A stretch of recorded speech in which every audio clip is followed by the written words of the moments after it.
Asthma is basically an allergic disorder which involves the lungs. So when the process of the allergy is inside the body and it is involving the lungs, it causes a disorder where the airway gets inflamed, and this causes asthma problem.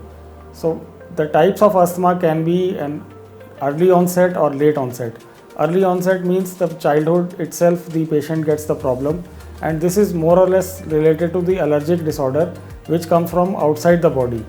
And then there is also a variant of late asthma where the problem starts in middle 30s or middle 40s, where the problem is basically related to allergens which are residing more inside the body.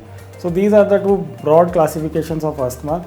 There are also subtypes of asthma, like a patient may have an exercise induced asthma, patient may have an asthma related to his workplace, and patient may have an asthma which is triggered by some various medications like painkillers and all. These are all subtypes of asthma.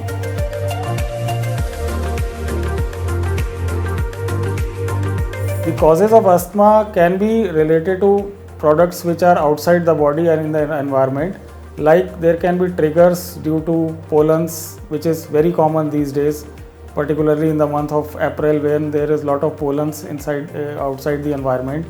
Then there can be viruses which can trigger the asthma. Then there can be other bacterial infections because of which the trigger may be there. Some patients may have trigger related to fumes, dusts, pollution, and all the other environmental factors can trigger the asthma.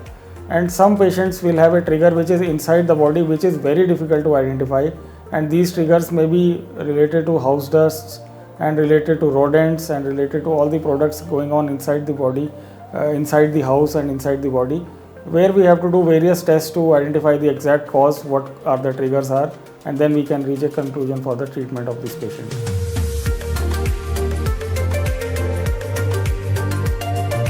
The signs of asthma are classical. The patient will have chest tightness, he will complain of wheezing, that is whistling sound when he is breathing, and he will have complaint of breathlessness while walking or sometimes even when he is doing minimal activity. And these are the classical signs. Of course, when the patient gets triggered due to some infections, then there is preceding history of fever or throat pain or cough, but most of the time he will complain of wheezing and chest tightness.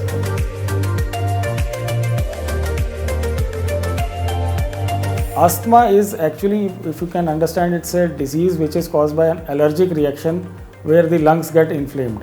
So the treatment depends upon identifying what are the allergic reactions from where the trigger is going to occur, and if we are able to avoid those triggers, of course the patient will not have that reaction.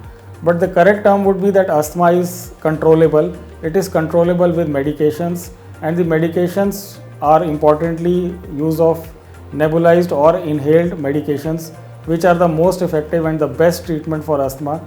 And in society there is a myth about use of inhalers. The patients are reluctant because of so many socio-economic myths or other factors that they have, that the patient will get habitual because of it. But I would again like to insist that the inhalers or the nebulized forms are the best medications where the patient of treatment of asthma is concerned.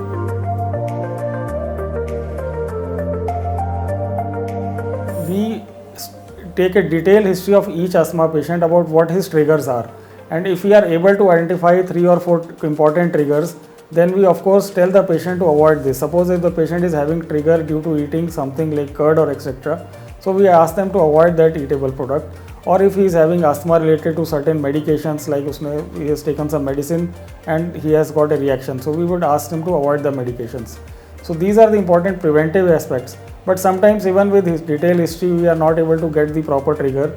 For that we can do certain tests that are called allergy tests, which are able to identify the triggers of asthma, and then the triggers can be avoided for prevention of this problem. But again, the proper diet, proper exercise also plays a part, because if you have lungs which are developed due to proper exercise, then of course the reaction will not be strong enough to cause you problems.